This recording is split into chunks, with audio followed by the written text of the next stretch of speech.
Monsieur le député de Robert Baldwin. Merci, Monsieur le Président. Bonjour.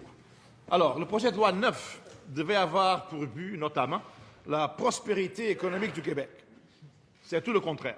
Ce projet de loi est tout simplement anti-économique. L'incertitude qu'il crée aura un impact négatif sur la croissance économique, et ce, au pire moment du cycle économique. Cette semaine, la Banque RBC prédit que nous passerons du 2e rang au Canada en termes de croissance économique en 2018 au 7e rang en 2020. Du 2e au 7e. Bravo. Le principal élément qui conditionne la diminution de la croissance est la pénurie de main-d'œuvre. Et le projet de loi nuit à notre capacité d'attraction en raison des conditions arbitraires et excessives imposées pour obtenir la résidence permanente. Un gouvernement qui ne comprend pas ça ne mérite pas de se prévaloir du qualificatif de gouvernement économique. Monsieur le ministre des Finances, s'il vous plaît, attentif à la réponse. Vous êtes le seul à avoir le droit de parole. Merci pour la question. Effectivement, tout le monde révise ses prédictions économiques, à commencer par la Réserve fédérale américaine, qui tous anticipaient des hausses de taux d'intérêt, et maintenant, il est possible qu'il y ait des baisses de taux d'intérêt en réaction au ralentissement synchronisé de l'économie mondiale. Or, le Canada est un des pays qui ralentit, mais il y a une bonne nouvelle. Le Québec est solide. Le Québec a un plan économique de grande qualité et la croissance prévue du Québec a été reconfirmée au niveau que nous l'avons mis dans le budget. Et quant aux travailleurs, nous avons des mesures spécifiques visant à inciter les travailleurs expérimentés à prolonger leur carrière, parce qu'il y a là un bassin de travailleurs qui pourrait représenter 75 000 travailleurs de plus pour le Québec. Première complémentaire, Monsieur le député de Néligan.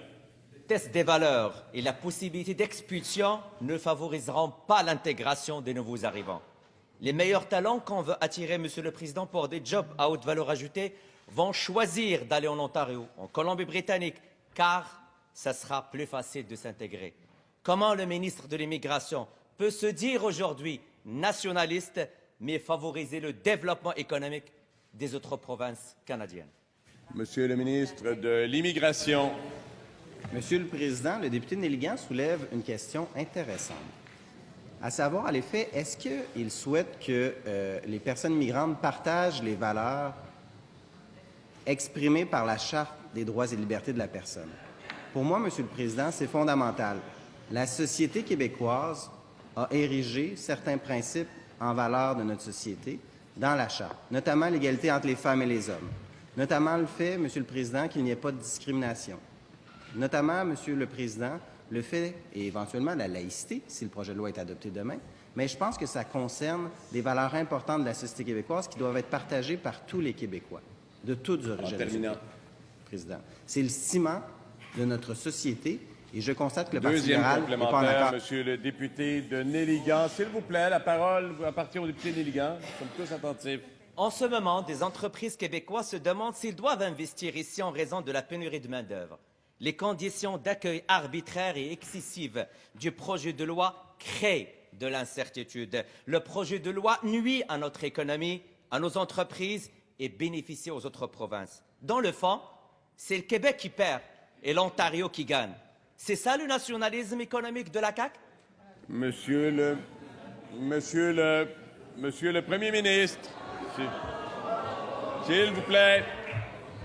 S'il vous plaît. Monsieur le Président, je veux répondre parce que j'ai justement les chiffres devant moi.